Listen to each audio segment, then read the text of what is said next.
Hello friends, welcome back to the channel. So this is the third video on the subject FM, right? And we are already started capital budgeting and continuing it. So in this video, what we are going to cover? So in this video, we are going to cover accounting rate of return method or unadjusted return on investment method of analyzing a project. किसी भी project या फिर proposal को invest करने का जो third तरीका था accounting rate of return method या इसको सेकंड मेथड भी बोलेंगे accounting rate of return method इसको कवर करने वाले हैं। हमने प्रीवियस वीडियो में ऑलरेडी कवर कर लिया है पीए बैक पीरियड मेथड और उससे रिलेटेड जितने भी मेथड थे वो सब सारे ठीक।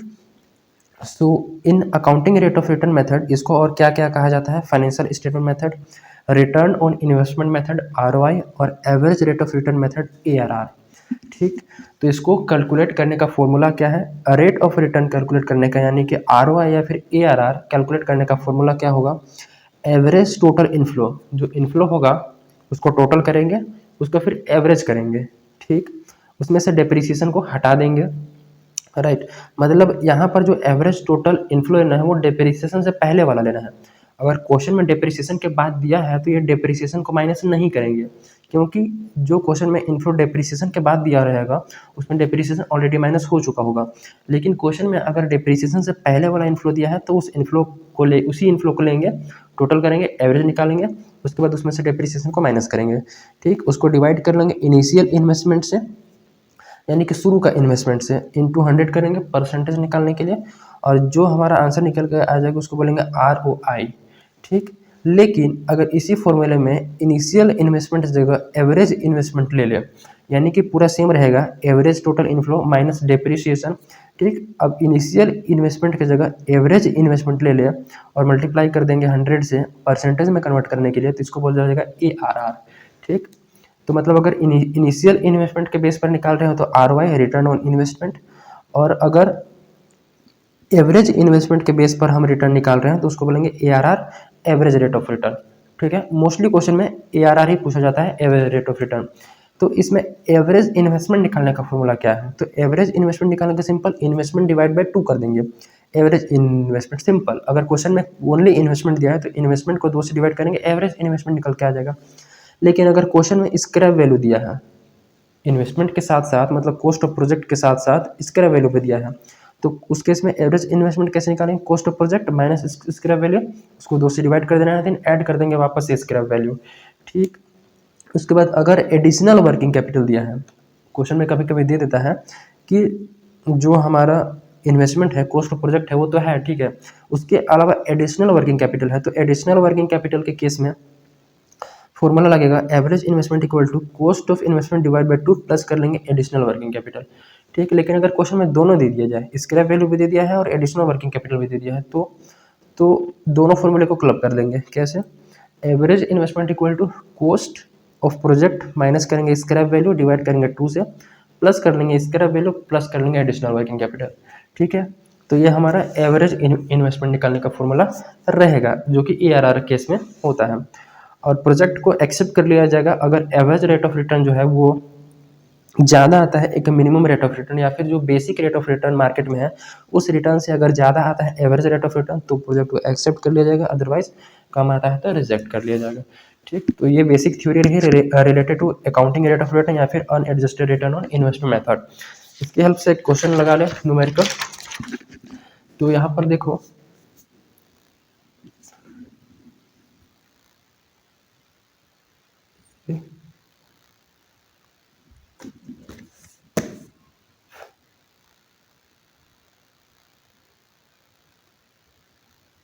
यस, तो दिस इज अ क्वेश्चन।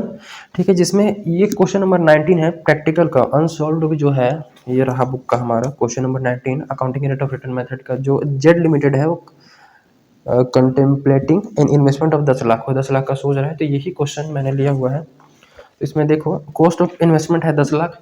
ठीक है, इसका स्क्रैप वैल्यू क्वेश्चन में 80,000 दिया हुआ है और लाइफ है 5 साल। ठीक, और प्रॉफिट दे रखा है आफ्टर डेप्रिसिएशन एंड टैक्स।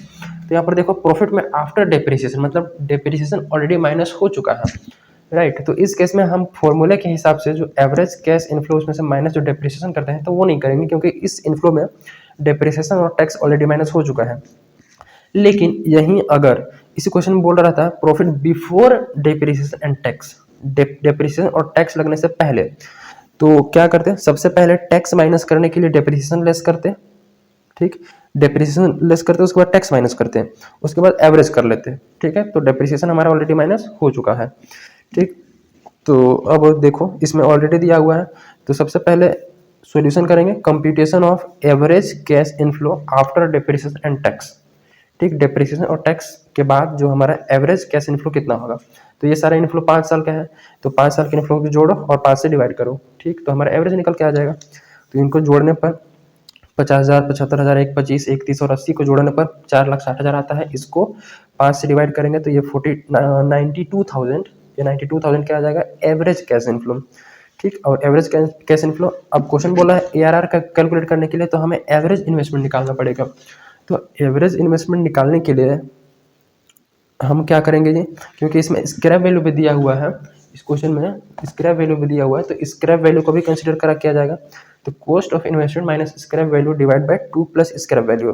तो cost of investment 10 lakh according to question and 80,000 scrap value, which हमें क्या करना है कि less divide by 2 and we have to add once more after dividing 80,000 scrap value.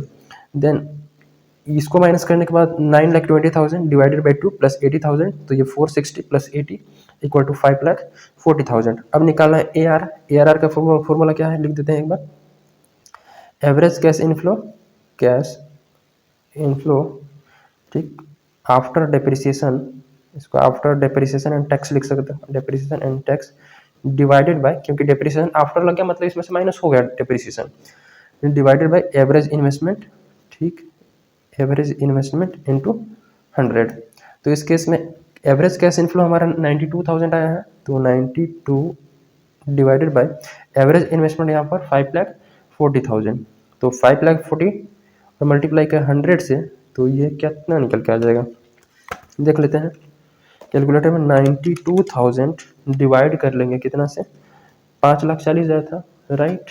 तो 5,40,000 इंटू कर लेंगे 100 से, तो ये कुछ 17.03, तो इसमें कितना आ रहा है 17.03%, ठीक। और इसको और डायरेक्ट लिख लो 17%, ठीक है।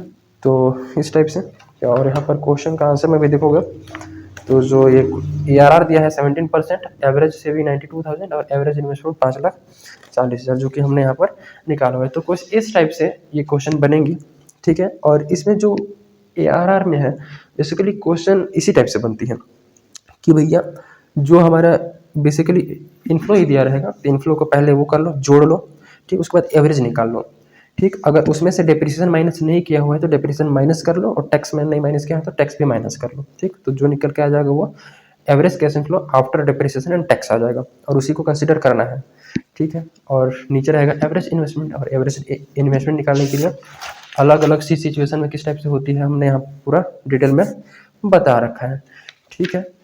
तो मिलते हैं in the another video with most important method जिसको बोलते हैं NPV, प्रेजेंट वैल्यू और नेट प्रेजेंट वैल्यू, ठीक है।